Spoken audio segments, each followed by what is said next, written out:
స్తోత్రాలు. అందరికీ వందనాలు. నిజంగా మన గ్రామంలో అయితే అయ్యగారిని యేసు ప్రభువారే అనుకున్నారు, అజరయ్య గారిని. నిజంగా వారు అప్పుడే మహిమలోకి పిలువబడి 15 సంవత్సరాలు గడిచిపోయింది. చూస్తానే వారు చేసినటువంటి పరిచర్యలు కానీ, స్థాపించిన సంస్థలు కానీ ఎంతగా మరి దేవుడు కృప చెప్తా ఉన్నాడు. మన సంఘంలో మ్యారేజ్ జరిగినాయి. అయ్యగారు ఎక్కడ బాప్తీసాలు ఇవ్వలేదు, కానీ మన సంఘంలో బాప్తీసం ఇచ్చారు. మైసూరు గారికి అజరయ్య గారు ఇచ్చారు.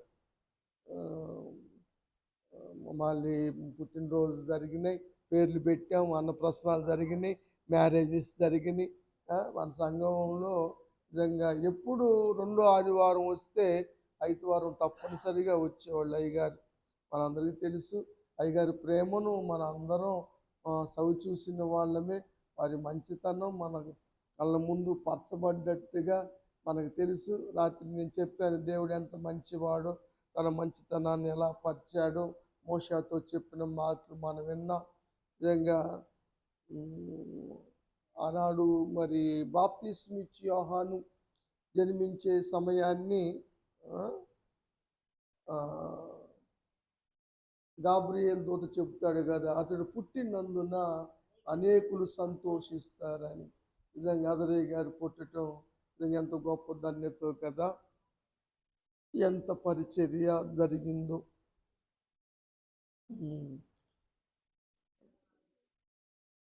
చక్కగా పరిచర్య అంత ఏజ్లో కూడా దర్శించేవాళ్ళు, సంఘాలను వచ్చేవాళ్ళు, మీటింగుల్లో పాల్గొనేవాళ్ళు.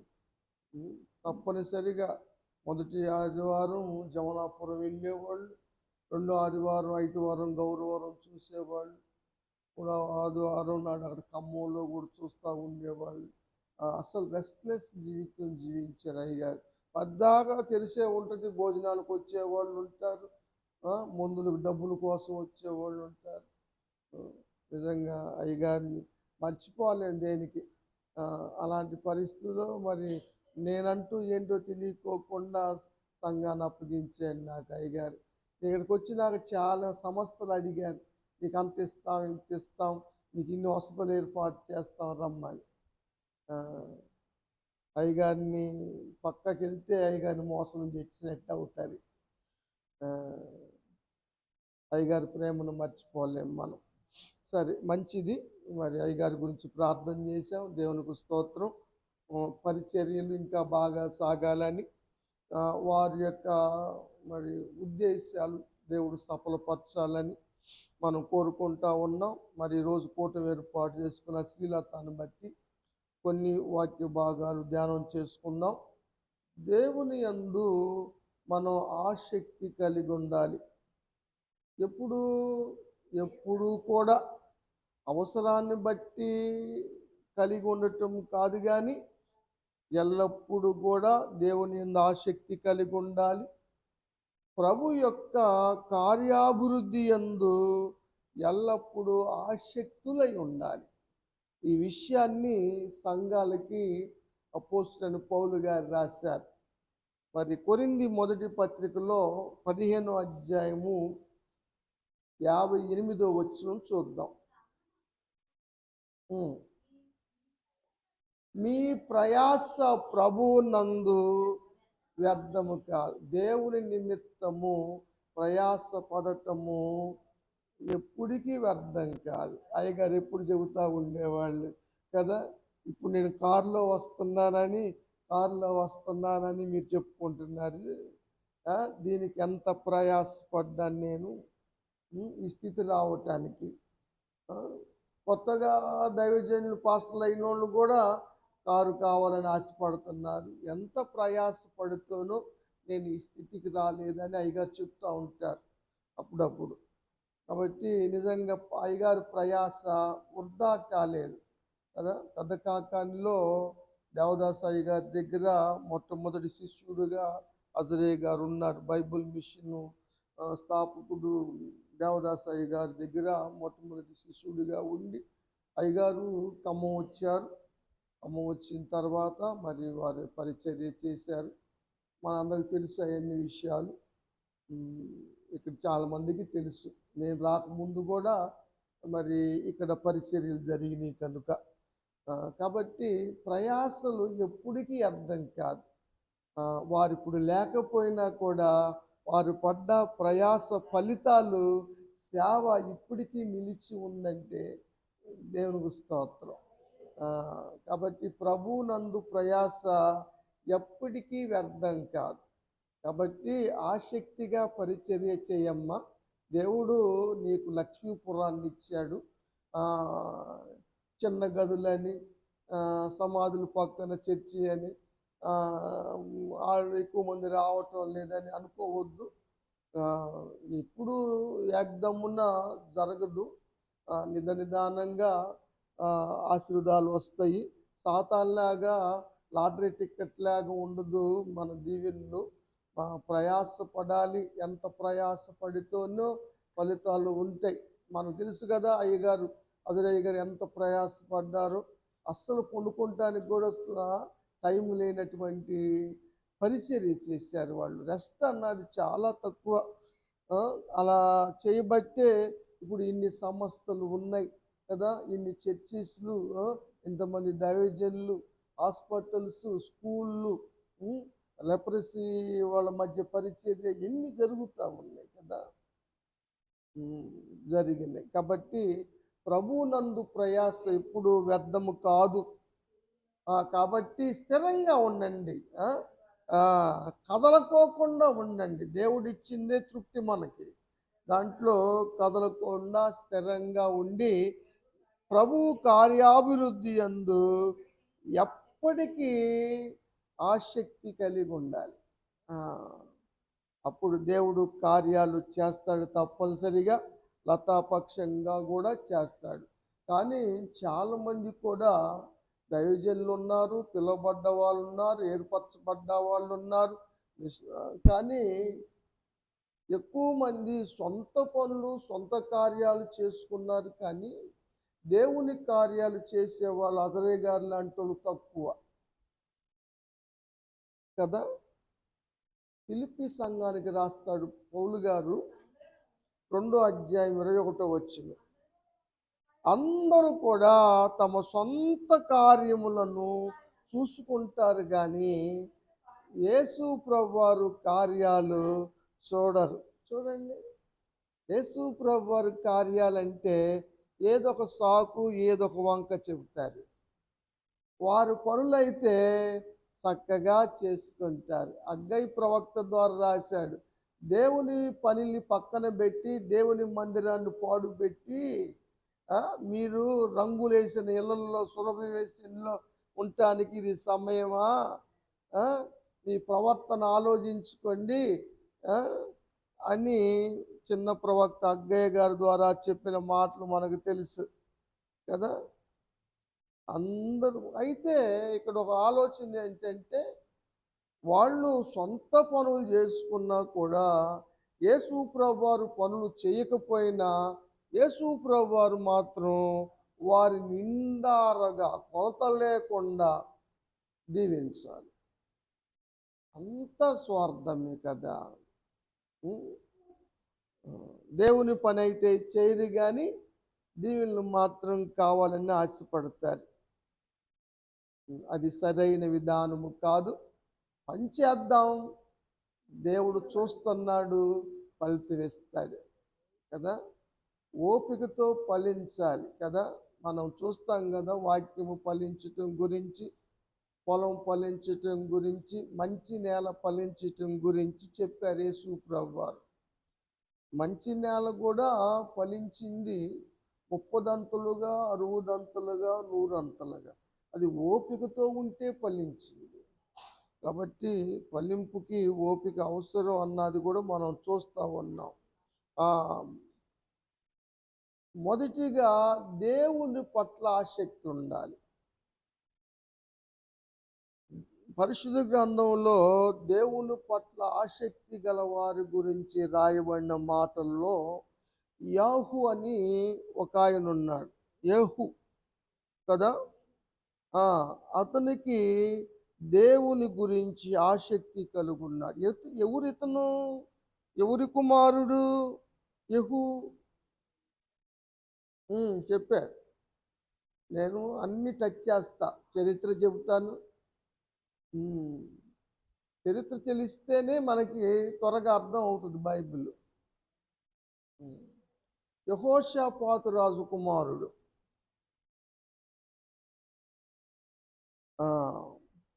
దేవుని యందు ఆసక్తి ఉన్నాడు. అయితే అతను రాజుగా లేడు. అప్పుడు దేవుడు ఎలీషా గారి శిష్యుల్లో ఒక శిష్యుని పిలిచి యెహూకి అభిషేకం ఇవ్వమంటాడు.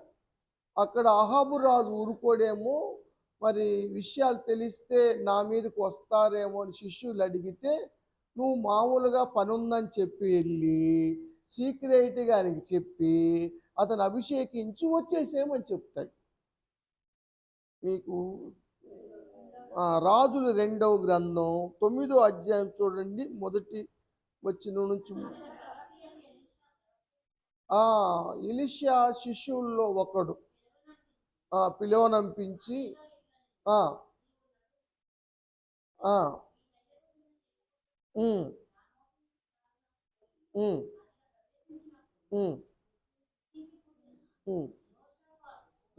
యెహోషాపాతు కుమారుడైన యెహూకు అభిషేకం ఇవ్వమన్నాడు తెలుసుకొని.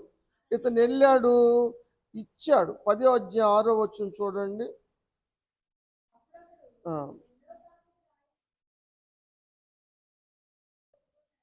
కాదు అభిషేకం జరిగింది. ఇశ్రాయేల్ మీద పట్టాభిషేకం చేశాడని చెప్పి ఆయిల్ పోసి అభిషేకించి పారిపోయాడు. వెళ్ళిపోయాడా లేదా?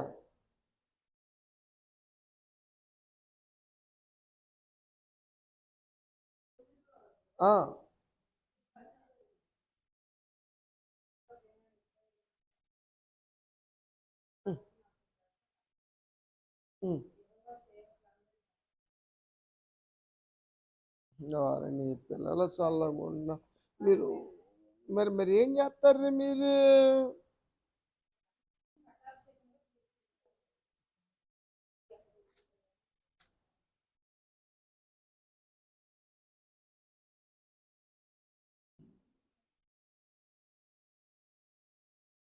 ఆరో వచ్చి చదివేశారు కదా. చేస్తున్నానని చెప్పి అతను పారిపోయి వచ్చాడు. లోపల గదిలోకి వచ్చి గిన్నె 3వ వచనంలో ఏమన్నాడు? పోసి తలుపులు తీసేశాడు. అది కాదులే, అది యెజబెలు మరణం గురించిలే. సరే. తర్వాత యెహూ అభిషేకించబడ్డ తర్వాత ఆయన ఇశ్రాయేలు రాజు అయ్యాడు. అతను రథం మీద వచ్చేటప్పుడు యెహోనాదాబు అనేటువంటి యాజకుడిని కలుసుకున్నాడు. ఈ యెహోనాదాబుతో రథం ఎక్కమని అడిగాడు. రథం ఎక్కమని అడిగినప్పుడు ఎక్కే ముందు ఒక ప్రశ్న అడిగాడు. ఎవరు? యెహూ అడిగాడు యెహోనాదాబుని. ఏమని అడిగాడు? ఏమ్మా? నీ ఎడల నాకున్నట్లుగా నా ఎడల నీకున్నదా అని అడిగాడు. 10వ అధ్యాయంలో 15 చూడండి.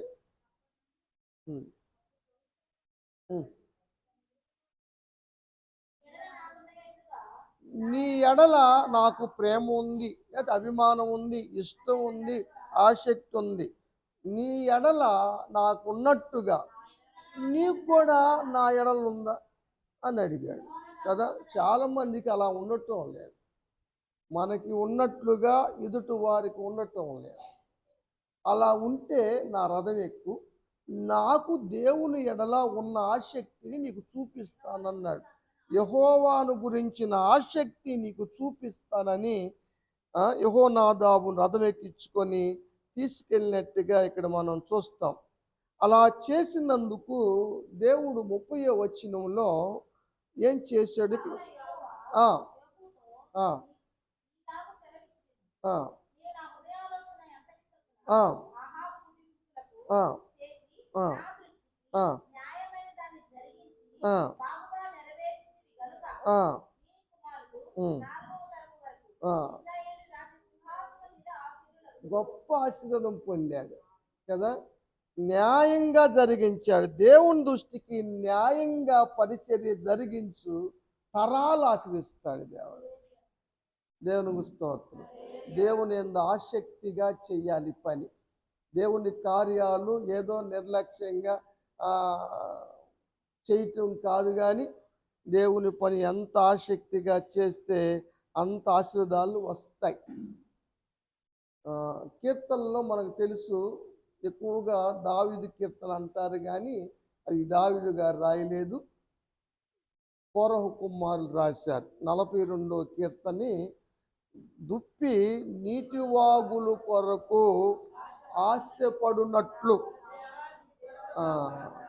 ఆశపడతా దేవుని కొరకు ఆశపడ్డారు కోరహు కుమారులు. కాబట్టి వారిని దేవుడు సజీవులుగా కాపాడాడు. కోరకు కలిగిన సంపద అంతా కూడా భూమి నెర్రిచి మింగివేసినా కూడా కోరహు కుమారులు బ్రతికారు. కారణం ఏమిటంటే వారు దేవుని యందు ఆశ కలిగి ఉన్నారు. ఇంతకు ఒక ప్రశ్న ఏమిటంటే, దుప్పి నీటి వాగులు కొరకు ఎందుకు ఆశపడుతుంది? ఏమ్మా? అదే నీళ్ళ కోసం ఎందుకు ఆశపడుతుంది? తాగటానికి ముందు తాగాలి. నీళ్లు తాగితే కదా బ్రతికేది. ఇప్పుడు ఎక్కడ దొరకవు కదా, అడవిల్లో ఎడారిలో తిరుగుతూ ఉంటాయి కదా దుప్పులు. కాబట్టి నీళ్లు దొరికితే తాగి దప్పిక తీర్చుకొని ప్రాణం నిలుపుకోవాలన్నది ఒకటి కాన్సెప్ట్. పాస్టర్ గారు చెప్పినట్టుగా దాని నుంచి ఒక వాసన వస్తుంది, స్మెల్. అది శత్రువు కానీ పసిగడితే ఈ ప్రాంతంలో దుప్పి ఉందంటే వచ్చేసి చీల్చేస్తుంది, చంపేస్తుంది. కాబట్టి తన ప్రాణాన్ని కాపాడుకొని బ్రతకటానికి నీళ్లు దానికి 2 విధాలుగా ఉపయోగం. అది తాగటమే కాదు, తన శరీరాన్ని కడుక్కుంటుంది, శుభ్రం చేసుకుంటుంది, ఆ వాసన రాకుండా చేసుకుంటుంది. అందువల్ల అది కాపాడబడుతుంది. అందుకని ఆ నీళ్ళ కోసం ఆశపడుతుంది. మన బ్రతికిచ్చి పోషించి కాపాడి ఆయుష్ ఆరోగ్యాలు ఇచ్చి దానికోసం ఆశపడద్దు నువ్వు. ఈ స్థితిలో ఉంచిన దేవుని పట్ల ఆశ కలిగి ఉండొద్దు. ఎవరికి ఉంది? హాస్పిటల్లో ఉన్నప్పుడు ఉంటుంది మొక్కుబళ్ళు, ప్రార్థనలకు రావాలి, తీర్మానాలు. అమ్మాయి మనీకి ఆపరేషన్ బాగా జరిగింది, దేవుని కృపను బట్టి మంచిగానే ఉంది, కొంచెం నొప్పి ఉంది అన్నయ్య ప్రార్థన చేయమంది. మీరేమో మళ్ళీ పని కట్టుకొని రావద్దురు, కానీ ప్రార్థన చేస్తూ ఉండు, నేను ఫోన్ చేస్తాను, నాకు ప్రార్థన ఫోన్లో చేయలే చాలు, నందిగా వచ్చినాక ఫోన్ చేస్తాను, వద్దురుకున్నప్పుడు మళ్ళీ అక్కడ యాత్ర టైం తీసుకొని రామాకల్ని అని ఫోన్ చేసి చెప్పింది. మోకాళ్ళకి ఆపరేషన్ చేశారు ఏమో, ఒకటే ఒక కాలుకే ఆపరేషన్ మంచిగా జరిగింది, మణిపాల్ హాస్పిటల్లోనే, విజయవాడ. సరే, కాబట్టి అలాంటి సమయంలో మొక్కుంటాం, అయ్యా నన్ను బ్రతికిచ్చు, నేను మందిరానికి వస్తాను, ప్రతిరోజు వస్తాను, నీ కూటమిలో పాల్గొంటాను, నీ సాక్షిగా నిలుస్తానా అంటారు. అది తగ్గిపోయి మంచిగా ఉన్నాక వచ్చేది లేదు, పెట్టేది లేదు, దేవుని మీద ఆశ లేదు కదా. కోరహు కుమారులు అలా అనుకోలేదు. అయ్యా నీ సన్నిధికి ఎప్పుడు వెళ్ళాలి, ఎప్పుడు కనపడాలి. దేవుని సన్నిధి అంటే అంత ఆశ కదా, అంత ఆసక్తి. మన వాళ్ళకి ఆసక్తి వస్తుంది దేవుని సన్నిధికి వచ్చేటప్పుడు, దానికి శ్రమల దినాలు రావాలి. లెంట్ డేస్ ప్రారంభం అయితే కానీ మన వాళ్ళలో ఆసక్తి పుట్టదు. అప్పుడైతే కొంతమంది వచ్చి స్థుతులు చెల్లించి ప్రార్థనలు చేసి రెడీ అవుతారు. మళ్ళీ ఎందుకంటే వెళ్ళేటప్పుడు కందలాడు వెళ్తే ఇక ఉపవాసాన్ని ముగించవచ్చు. ఇప్పుడు అదేం లేదుగా, నిదానంగా రావచ్చు, ఎప్పుడైనా రావచ్చు కదా. మనం వచ్చే విధానాన్ని బట్టి చూస్తాడు దేవుడు కదా. స్కూల్కి టయానికి వెళ్ళాలి కదా. టీచర్లు అయినా సరే ఏమ్మా, స్టూడెంట్స్ అయినా సరే గేట్ దగ్గర నిలబెడతారా, గేట్ వేస్తారా, లేకపోతే బెంచ్ ఎక్కమంటారా, వీళ్ళకి శాలరీ కట్ చేస్తారా, అన్ని కటింగ్లే కదా. కటింగ్లు తెచ్చుకోమాకండ్రా, టయానికి రండి, ఆసక్తిగా ఉండండి. దేవుని సన్నిధికి మనం ఆసక్తిగా రావాలి. ఎందుకంటే 84వ కీర్తనలో ఇది కూడా కోరహ కుమారుడు రాసిందే, 2వ వచనం. అసలు ప్రాణం అల్లాడేదన్నమాట ఆశ.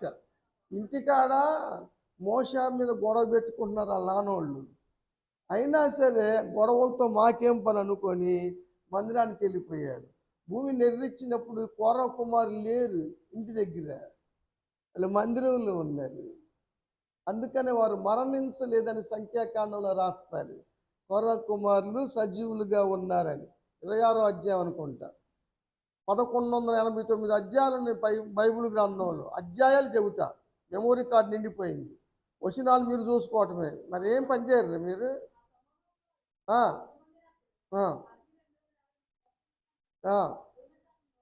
భూమి నోరు తెరిచి మింగినప్పుడు, కోరహును మింగివేసినప్పుడు కోరహు కుమారులు మాత్రం చనిపోలేదు, వారు బ్రతికారు అని సంఖ్యాకాండంలో మనం చూస్తాం ఏమో. కాబట్టి దేవుణ్ణి మనం ప్రేమిస్తే, దేవుని పట్ల ఆసక్తి కలిగి ఉంటే తప్పనిసరిగా దేవుని సన్నిధికి మనం వస్తాం. ఇంకా ప్రార్థన యందు కూడా ఆసక్తి కలగాలి. నువ్వు ఆసక్తి కలిగి ఉంటవే కాదు నా తల్లి, సంఘంలో కూడా ప్రార్థన పట్ల ఆసక్తిని పెంచాలి. ఆసక్తి కలిగిన ప్రార్థనలే కార్యాలను జరిగిస్తాయి. యాకోబు పత్రికలో రాశాడు 5వ అధ్యాయంలో 17వ వచనం. ఏలియా మళ్ళా పుట్టినోడే, ఆసక్తిగా ప్రార్థన చేస్తే ఆకాశం మూయబడింది, వర్షం ఆగిపోయింది 3.5 సంవత్సరాలు. మళ్ళా ఆసక్తిగా ప్రార్థన చేస్తే ఆకాశం తెరుచుకుంది, వర్షం కురిసింది, భూమి ఫలించింది. ఏలియా ప్రార్థన చేస్తే అగ్ని కురిసింది. ఏలియా ప్రార్థన చేస్తే ఏమ్మా సారిపోతు ఇంట్లో సమృద్ధి వచ్చింది. ఏలియా ప్రార్థన చేస్తే సారిపోతు కుమారుడు యొక్క పోయిన ప్రాణం తిరిగి వచ్చింది. కార్యాలు ఎట్ట జరిగింది అనుకున్నారు? ఆసక్తి. ప్రార్థన అంటే ఆసక్తి కదా. వర్షం వచ్చినా ఎందుకు వస్తున్నారు మీరు? తెల్లారగట్ట 4:30కి ఎందుకు వస్తున్నారు? ఆసక్తి ఉండబట్టే కదా. కాబట్టి ప్రార్థన ఉంటే ఆసక్తి ఉండాలి. ఆసక్తి కలిగిన ప్రార్థనలే కార్యాలను జరిగిస్తాయని దేవుని యొక్క వాక్యంలో మనం చూడగలుగుతా ఉన్నాం. సంఘము కూడా ఆసక్తిగా ప్రార్థన చేసింది, అత్యాసక్తిగా. సంఘములో ఆసక్తిని పుట్టిస్తే సంఘము కాపురి కోసం ప్రార్థన చేస్తుంది. మనం చేసుకుంటానికి కుదరదు, మనం సంఘానికి చేయటమే సరిపోయింది మన టైం. కాబట్టి మనం సంఘానికి చేస్తాం, సంఘం మనకు చేయాలి. పేతురు గారు సంఘానికి చేసేవాడు. పేతురు గారిని చెరసాలలో పెడితే సంఘం అత్యాధ్యక్షతో ప్రార్థన చేస్తే పరలోకం నుంచి దూతను రప్పించగలిగిన ప్రార్థన అత్యాశక్తి కలిగిన ప్రార్థనకు ఉంది, మామూలు ప్రార్థనకు లేదు. చెరసాల నుంచి విడుదల పొందగలిగాడు పేతురు గారు వారి అత్యాశక్తి కలిగిన ప్రార్థన వల్లే. అందుకని ఏదో తూతు మంత్రంగా ప్రార్థనకు వచ్చామంటే వచ్చాం, పోయామంటే పోయాం, పక్క వాళ్ళతో మాట్లాడాం, అది టైం పాస్ చేసాం, వెళ్ళిపోయామంటే ఏమీ జరగదు. కాబట్టి అత్యాశక్తిగా ఉండాలి ప్రార్థనల యందు కూడా. ఇంకా వాక్యం పట్ల కూడా ఆసక్తి ఉండాలి. వాక్యం వినాలని. వాక్యం ఎప్పుడు వింటారు? ఎప్పుడు ఒకే వాక్యం చెబుతూ ఉంటే వింటారా? లేకపోతే ఏ రోజుకి ఆ రోజు కొత్తగా చెబితే వింటారా? దానికోసం నువ్వు సిద్ధపడాలిగా, నువ్వు లేఖనాలు పరిశీలించుకోవాలి కదా, నువ్వు రెడీ అవ్వాలి కదా. లేకపోతే ఎందుకు ఈరోజు ఏం చెప్తాడు అయ్యగారు, ఈరోజు దేవుడు నాతో ఏం మాట్లాడతాడు అని వీళ్ళందరూ వస్తున్నారు. లేకపోతే వచ్చేవాళ్ళు వీళ్ళు, ఆయన పద్దాక అదే చెబుతాడు, ఆ పాస్టర్ గారు అంటే ఇక అదే వాక్యం తెస్తాడు. రోజు ఒకే కూరతో పెడితే ఎవరు తింటారు? అందుకనే కరుణా గారు స్పెషల్ ఐటమ్స్ వండుతూ ఉంటారు. వెరైటీస్ రుచులు. బెరయా సంఘం వాళ్ళు 17వ అధ్యాయం అపోస్తుల కార్యములు వాళ్ళ గురించి రాయబడిన మాట 10వ వచనం.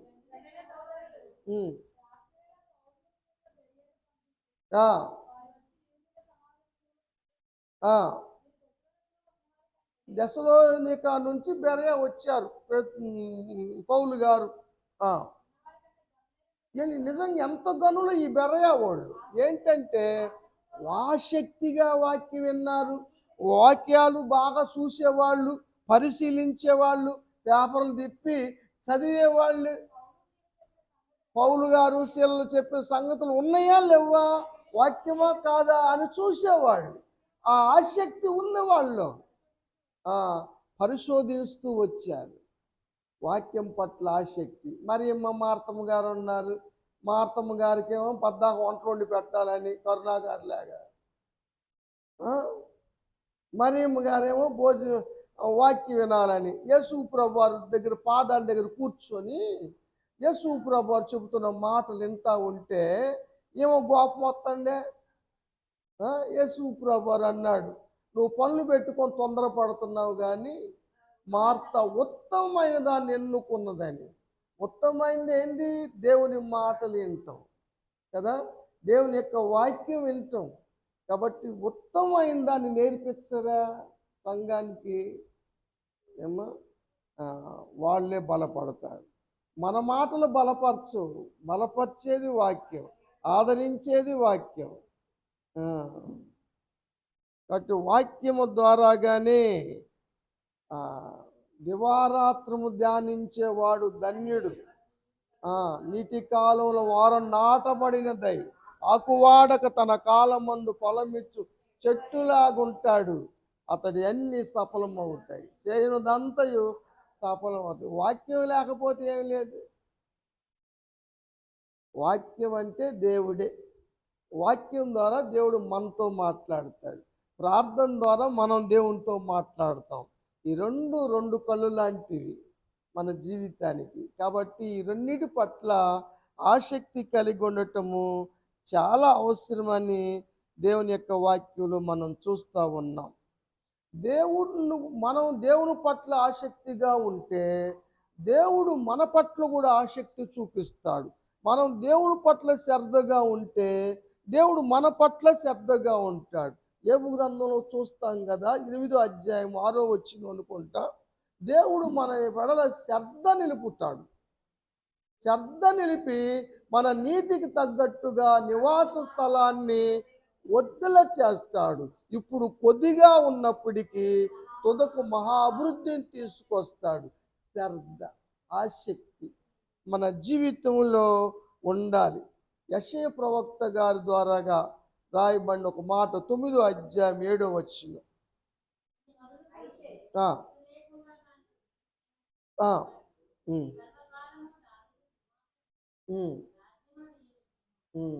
దావీదుకి రాజ్యాన్ని ఇస్తాడు, గొర్రెలు కాసుకునే అబ్బాయికి. ఎలా నెరవేరుద్ది అది?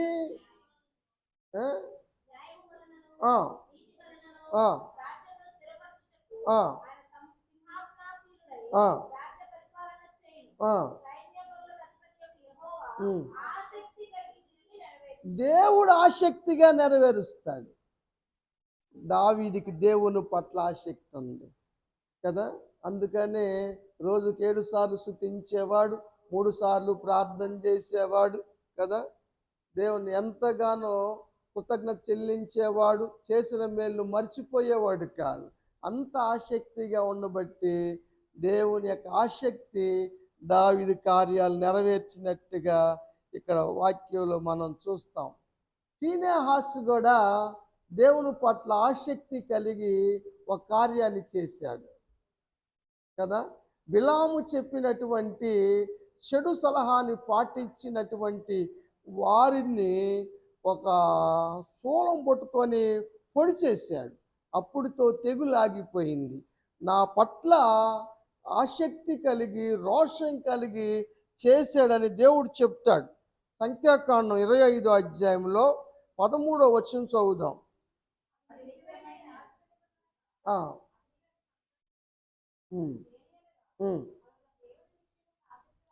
ఫీనెహాసు అన్నాయన దేవుని యందు ఆసక్తి కలవాడై ఇశ్రాయేలు ప్రజల నిమిత్తం ప్రాయచిత్తము చేశాడు.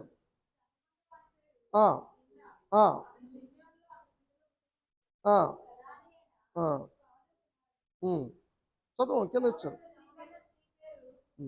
అంటే పురుషుణ్ణి స్త్రీను పొడి చేశాడు. చదువు.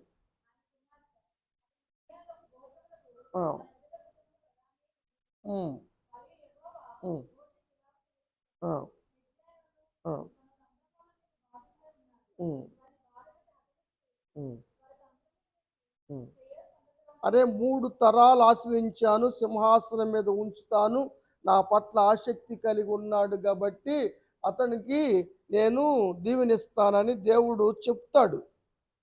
అది చదవలా.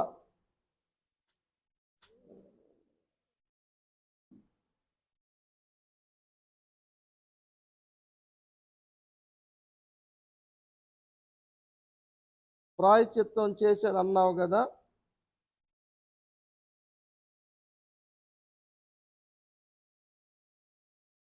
చదివింది. నిత్యమైన 12వ వచనం అమ్మ. అతనితో నేను నా సమాధాన నిబంధన చేయుచున్నాను, అది నిత్యమైన యాజక నిబంధన అతనికి అతని సంతానమునకును కలిగి ఉండును. దేవునికి స్తోత్రం. కాబట్టి నిత్యము మన యాజకత్వం సాగాలంటే దేవుని పట్ల ఆసక్తితో ఉండాలి. దేవుని కార్యాలు ఆసక్తిగా చేయాలి. ఏదో నాకు ఇచ్చారులే అన్నట్టుగా చేయటం కాదు. ఎంత ఆసక్తిగా చేస్తే అంత మంచిది. అయితే సంఘంలో అందరి ఆసక్తి జ్ఞానానుసారంగా ఉండదు. అందులో మీరు చేసే కాడ ఇంకా ఎక్కువ దైవికమైన జ్ఞానము లేదు. అక్కడ దాన్ని స్థాపించిన వాడు దాన్ని నేర్పలేదు. రోమపత్రికలో ఒక మాట చెప్తాడు పౌలు గారు, 10వ అధ్యాయం మొదటి వచనం చూడు. నా హృదయాభిలాష ఏంటి? అందరు రక్షించబడాలని. ఇప్పుడు లతా హృదయాన్ని ఏంది? లక్ష్మీపురం వాళ్ళందరూ రక్షించబడాలని, బాప్తీసాలు జరగాలని ప్రార్థన చేయమని చెబుతుంది. అదే ప్రార్థన చేస్తుంది అమ్మాయి కూడా, మనల్ని అదే చేయమని అడుగుతుంది. అయితే వాళ్ళు దేవుని యందు ఆసక్తి ఉంది, కానీ ఆ ఆసక్తి సరైనది కాదు. అది జ్ఞానానుసారమైంది కాదు. అది జ్ఞానానుసారమైన ఆసక్తి కలిగి ఉంటే వారు రక్షణలోకి వస్తారు. దాన్ని మోడిఫికేషన్ చేయటంలోనే నీ బాధ్యత ఉంటుంది. బైబిల్లో అన్నీ రాయబడి ఉంటాయి. ఎందుకంటే ప్రపంచం అంతా బైబిల్లో ఉంది. ఇంకా ప్రపంచంలో జరగబోయేవి ఇంకెవరికి తెలియదు, కానీ జరగబోయే భవిష్యత్తు అంతా కూడా బైబిల్లో ఉంది. వర్తమాన కాలం చెప్పగలరు, భూతకాలం చెప్పగలరు, కానీ భవిష్యత్ కాలం ఎవరు చెప్తారు? పరిశుద్ధ గ్రంథం చెప్తుంది కదా. 12వ అధ్యాయం చూడండి, 16వ వచనం. రోమపత్రిక. ఎచ్చువాటి యందు మనసు ఉంచక తగ్గువాటి యందు మనసు ఉంచండి. ముందు అది కావాలి, ఇది కావాలి, ఇది నెరవేరాలి, అది నెరవేరాలి, వాళ్ళ మీద భారం పెట్టొద్దు. ఆ, ఎక్కువ ముందు ఎక్కువ వాటి మీద మనసు పెట్టొద్దు. ఆ, మనం తక్కువ వాటి మీదే మనసు పెడదాం, దేవుడు ఎక్కువ ఇస్తాడు. ఏమ్మా, స్టెప్ బై స్టెప్. ఒకసారి మనం పైకి ఎక్కలేము, మెట్టెంపటి మెట్టి ఎక్కాల. కాబట్టి అలాంటి ఆసక్తి కలిగి ఉండటం మంచిది. 11వ వచనం చదువు. ఆసక్తి విషయములో మాంద్యులు కాక ప్రభువుని సేవించండి. ఆత్మలో పరితాపం ఉండాలి. ఎథెన్స్కి వెళ్ళినప్పుడు పౌలు గారి ఆత్మ పరితాపం పట్టలేకపోయింది. అక్కడ ఉన్నటువంటి బొమ్మలు చూసినప్పుడు పట్టలేకపోయాడు. అన్నాడు, అక్కడ ఒక పెద్ద విగ్రహం కట్టుంది, అక్కడ తెలియబడని దేవునికి ఆరాధన అని రాసి ఉంది. దాని గురించి బోధించాడు పౌలు. ఆత్మ పట్టలేకపోయిందని అక్కడ రాస్తాడు కదా ఏదెన్స్ వెళ్ళినప్పుడు. కాబట్టి మనం ఆసక్తిలో మాంద్యులు కావాలంటే మత్తులుగా ఉండొద్దు, ఆసక్తిగా ఉండాలి. భోజనం విషయంలో దేవుని పని చెడగొట్టొద్దు. 14:19 భారం పెట్టొద్దు మనం ఎవరికి కూడా.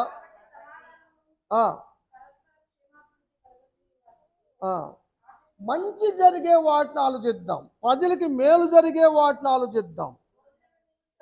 భోజనాలు పెట్టండి అంటే వచ్చేవాళ్ళు కూడా ఆగిపోతారు, చేసేవాళ్ళు కూడా చేయటం మానేస్తారు. దేవుని పని మాత్రం భోజనాలతో పాటు చేసుకోవద్దు. భోజనాల వల్ల దేవుని పని ఎంత పాడవుతుందో. ఆసక్తి కదా, మామూలప్పుడు ఇది ఎట్లానే ఉంటుంది, భోజనాలప్పుడు ఫుల్ అవుతుంది. ఇప్పుడు వీళ్ళు భోజనానికి వస్తున్నారా దేవుని ఆరాధనకు వస్తున్నారో అర్థం కాదు కదా. భోజనాలు దేవుని పనిని పాడు చేస్తున్నాయి. 2 కొరింథీ పత్రిక 7వ అధ్యాయం 12వ వచనం లాస్ట్. మా ఎడల మీకున్న ఆసక్తి దేవుని ఎదుట బహాటమగుటకే నేను రాశాను. మా ఎడల మీకు ఆసక్తి ఉంది, మీ ఎడల మాకు ఆసక్తి ఉండాలి కదా. నా ఎడల మీ ఎడల నాకు ఎలా ఉందో నా ఎడల మీకు అలా ఉండాలి. అది ఉంటేనే ఆ సంబంధం వర్ధిల్లుతుంది.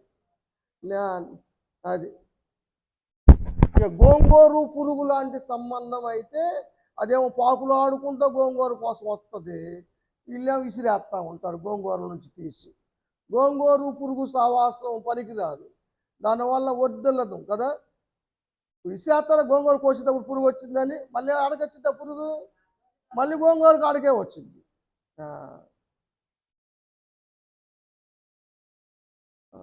అంత ఇలువ లేని వారిగా చూస్తూ ఉన్నారు ఈనాడు సమాజం. ఇప్పుడు పరిస్థితులు ఇంకా ఎక్కువగా కఠినంగా మార్చబడతా ఉన్నాయి. క్రైస్తవ జీవితం చాలా ఇబ్బందికరంగా మారబోతూ ఉంది. తీతుకు కానీ తిమోతికి కానీ ఎంత ఆసక్తి కలిగి ఉన్నాయో వాక్యంలో చూస్తాం. 2 చెప్పి ముగిస్తాను, టైం అయింది, మీరు చాలా ఆలస్యంగా వచ్చారు. 8వ అధ్యాయం 16 చూడండి.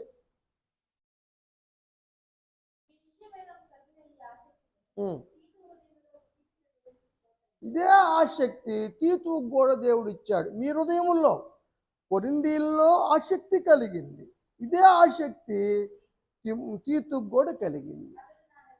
కాబట్టి నేనేం చెబితే అది అన్నాడు, ఆసక్తి ఉండబట్టు చెబితే అన్నాడు. ఏదా నువ్వు చెప్పేది, ముందు నువ్వు సరి చేసుకో అంటున్నారు. లేకపోతే తీతు పత్రిక 2వ అధ్యాయం 14వ వచనం.